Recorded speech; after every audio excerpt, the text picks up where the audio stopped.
Hello guys, मैं विशाल कुमार आपका फिर से स्वागत करता हूँ आपके अपने YouTube channel world win motivation 07 पे। तो आइए आज हम पढ़ रहे हैं क्लास 10 का एक छोटा सा टॉपिक है लाइट। तो हम सबसे पहले जानेंगे सर लाइट किसे कहते हैं। तो लाइट वो है जो हमको देखने में सहायता करती है ना। लाइट के बिना हम किसी चीज को, ऑब्जेक्ट को, किसी वस्तु को देख नहीं सकते हैं, है ना। तो किसी भी चीज को देखने के लिए हमें दो चीज की आवश्यकता होती है। पहला सर हमारा नेत्र यानी कि मानव नेत्र, हमारा आंख, और जो दूसरी चीज है वो है प्रकाश, कि हम बिना प्रकाश के और बिना आंख के किसी ऑब्जेक्ट को, किसी वस्तु को नहीं देख सकते हैं। तो सबसे पहले इसका डेफिनेशन क्या हुआ कि सर लाइट क्या है। तो सबसे पहले से definition sir light is a form of energy, यानी कि प्रकाश ऊर्जा का ही एक क्या है, स्वरूप है, जिसकी सहायता से हम किसी वस्तु को स्पष्ट तरीके से देख सकते हैं। यानी कि प्रकाश क्या ऊर्जा का ही एक स्वरूप है, जिसकी सहायता से हम किसी भी वस्तु को स्पष्ट तरीके से, स्पष्ट रूप से उसको देख सकते हैं। उसके बाद जानेंगे कि सर रे किसे कहते हैं, प्रकाश कैसे चलती है। प्रकाश जो है वो कैसे चलती है, तो सभी को पता है कि सर प्रकाश सीधे चलती है। ये सबसे पहले हमको बताया था न्यूटन ने बताया था कि प्रकाश जो है वो सीधे चलती है। न्यूटन के अनुसार प्रकाश जो है चलती है, सीधे चलती है। इन्होंने बताया कि प्रकाश जो है एकदम सीधी रेखा में गमन करती है, यानी कि प्रकाश जो कैसे चलती है, सीधी चलती है। किसके अनुसार, न्यूटन के अनुसार। उसके बाद हम इसके बाद हम पढ़ेंगे ऑप्टिक्स।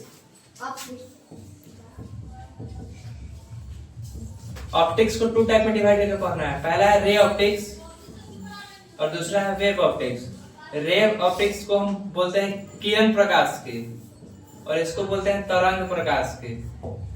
ऑप्टिक्स को टू टाइप से डिवाइड करके पढ़ते। ऑप्टिक्स का डेफिनेशन ये हुआ कि सर ऑप्टिक्स हम उससे कहेंगे ना जो हमको देखने और दिखाने में काम आता है, जैसे कि आईना, लेंस, मानव नेत्र, सूक्ष्मदर्शी या फिर माइक्रोस्कोप। जो हमको देखने और दिखाने में काम होता है ना, उसको हम क्या बोलेंगे, ऑप्टिक्स बोलेंगे। ऑप्टिक्स पूरा बैकबोन है फिजिक्स का, यानी कि रीढ़ का हड्डी, पूरा फिजिक्स इसी पर टिका हुआ है। तो सर सबसे पहले हमको पता है कि सर किरण जो है वो कैसे चलती है, सीधे चलती है। किसके अनुसार, न्यूटन के अनुसार। न्यूटन ने हमें बताया था कि प्रकाश कैसे चलती है, सीधे गमन करती है। किसके अनुसार, न्यूटन के अनुसार। उसके बाद एक नया वैज्ञानिक है HUYGEN,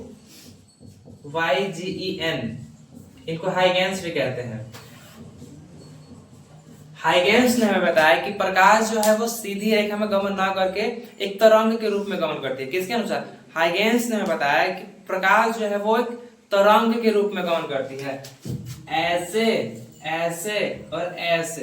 किसके अनुसार, हाइगेंस के अनुसार। नहीं समझा, जैसे कि बहुत ज्यादा कोई पानी है भरा हुआ, ठीक है, उसमें एक पत्थर मारो, तो अगर यहाँ पे मानो कि एक तालाब है, ठीक है, यहाँ पे एक तालाब है, यहाँ पे एक मोहित नाम का लड़का बैठा हुआ है, ठीक। इसके मन में आया कि यहाँ से एक पत्थर उठाया और ये पत्थर उठा के यहाँ पे मार दिया, यहाँ पे पत्थर गिरा तो ऐसे होता है, क्या हो रहा है, कंपन हो रहा है, यही तरंग बन रहा है। तो हाइगेंस के अनुसार जो प्रकाश है वो एक तरंग के रूप में चलती है। ये है सन, क्या है ये, सन, और यहाँ पे है एक पृथ्वी, अर्थ। यह है पृथ्वी हमारा और यह सन। यहाँ से जो सन की जो यहाँ तक दूरी है, यहाँ से जो इसका दूरी है वो कितना है, इसका जो दूरी है यहाँ से यहाँ तक का वो है 15,000 करोड़ किलोमीटर। 15,000 करोड़ किलोमीटर सूरज से पृथ्वी की दूरी है। और वहां से उसको यहाँ तक, यानी कि सूरज से उसको पृथ्वी तक पहुंचते में उसके प्रकाश को कितना टाइम लगता है, तो इसको समय लगता है, इसको 8 मिनट 22 सेकेंड। कितना लगता है, 8 मिनट 22 सेकेंड। बोलो यानी कि लगभग कितना, 500 सेकेंड हो गए, यानी कि लगभग 500 सेकेंड इस सूरज के प्रकाश को पृथ्वी तक पहुंचने में लगता है। उसका हम जानेंगे सर इसकी चाल क्या है। जो इसकी चाल है ना, रफ्तार, यानी कि सूरज की जो चाल है, प्रकाश वहां से निकलते तो उसकी रफ्तार कितना है, उसका जो रफ्तार है 3 × 10⁸ मीटर प्रति सेकेंड, यानी कि 1 सेकेंड में सूरज की प्रकाश 3 लाख किलोमीटर पार कर जाती है। 1 सेकेंड हुआ 3 लाख किलोमीटर, 1 सेकेंड हुआ 3 लाख किलोमीटर, 1 सेकेंड हुआ 3 लाख किलोमीटर। सूरज का प्रकाश इतना तेज चलता है। क्लियर है इतना। अब हम जानेंगे प्रकाश स्रोत के बारे में, यानी कि प्रकाश स्रोत किसे कहते हैं सर। तो सबसे पहले हम जानेंगे कि सर प्रकाश स्रोत हम उसको कहेंगे ना जहां से हमको प्रकाश मिल रही है, यानी कि प्रकाश जहां से मिलती है या फिर उत्पन्न होती है उसी को हम प्रकाश का स्रोत कहते हैं। सूरज से हमको प्रकाश हमको मिलता है, यानी कि सूरज क्या हो गया, प्रकाश का स्रोत हो गया। यानी कि हमको जहां से सर प्रकाश मिलेगा उसी को प्रकाश का स्रोत कहेंगे। इसका सिंपल सा डेफिनेशन क्या होगा कि सर प्रकाश जिस बिंदु से निकलती है या उत्पन्न होती है उसको प्रकाश का स्रोत कहते हैं। और सूरज के पास खुद का प्रकाश है ना। उसके बाद हम जानेंगे सर मून के बारे में। नेक्स्ट टॉपिक क्या है, मून। मून जिसको हम चांद कहते हैं। जी हाँ, हम वही चांद की बात कर रहे हैं जिसको बचपन में मामू और जवानी में जानू कहते हैं, है ना। तो यही वही मून है जिसको मम्मी, जब हम बच्चा में रोते थे ना तो मम्मी कहती थी कि बउआ मत रो, ये मामा है ना, चंदा मामा। और वही बच्चा जब बड़ा होता है तो मम्मी कहती है कि चांद से बेबी लाना। तो हम उसी चांद के बारे में बात कर रहे हैं। एक्चुअली मम्मी सही कहती है ना, मम्मी को मैं प्रूव कर देंगे मम्मी सही है। लेकिन चांद के पास खुद का लाइट नहीं होता है। डोंट हैव ऑन लाइट, यानी कि जिस चांद को हम बीवी बनाने की बात करते हैं ना उसके पास तो खुद का प्रकाश ही नहीं है। यानी कि ये जो चांद है ना ये सूरज के प्रकाश से चमक रही है। किसके प्रकाश से चमक रही है? यानी कि चांद के पास स्वयं का प्रकाश नहीं है, ये सूरज के प्रकाश से चमकती है। अब मम्मी भी तो सही कहती है ना कि चांद से भी मिलाना। मानो कि यहाँ पर एक चांद, ये चांद हो गया। मानो कि एक दुल्हन है, ये कौन है? ये एक दुल्हन है, ठीक है, अच्छी लग रही है दुल्हन।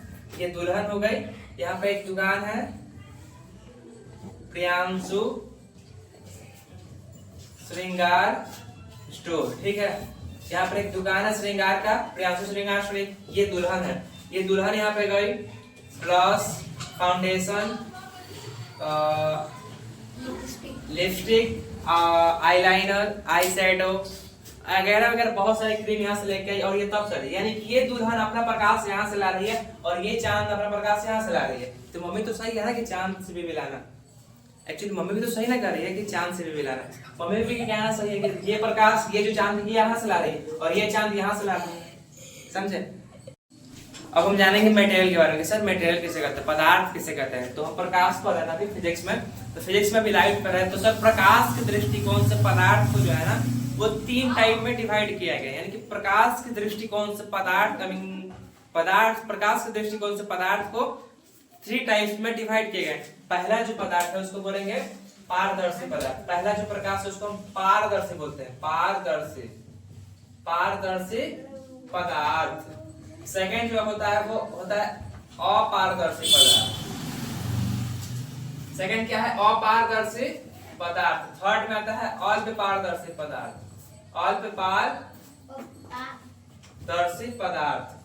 यानी कि समझाएंगे कि सर पारदर्शी, अपारदर्शी और अल्पपारदर्शी किसे कहेंगे। तो पारदर्शी हम उस ऑब्जेक्ट को कहेंगे ना कि जहां से प्रकाश जो है वो आसानी से पार कर जाए। प्रकाश जहां से सिंपल से पार कर जाए आसानी से उसको पारदर्शी बोलेंगे। जैसे कि हवा, यहाँ पे हम टॉर्च मारे तो हवा में प्रकाश आसानी से पार कर रहा है। पानी में अगर मारेंगे तो पार कर जाएगा। कांच हो गया एग्जाम्पल में। और जहां से प्रकाश आसानी से पार नहीं करे उसको बोलेंगे अपारदर्शी। जैसे कि दीवार है, ये दीवार है और दीवार है, अब यहाँ से टॉर्च मारेंगे तो उधर लाइट जाएगा, नहीं जाएगा। यानी कि जहां से सर प्रकाश आसानी से पार कर जाएगा ना उसको हम पारदर्शी कहेंगे।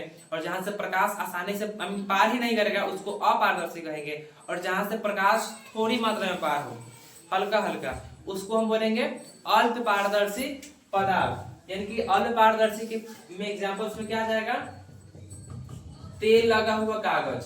क्या होगा, तेल लगा हुआ कागज।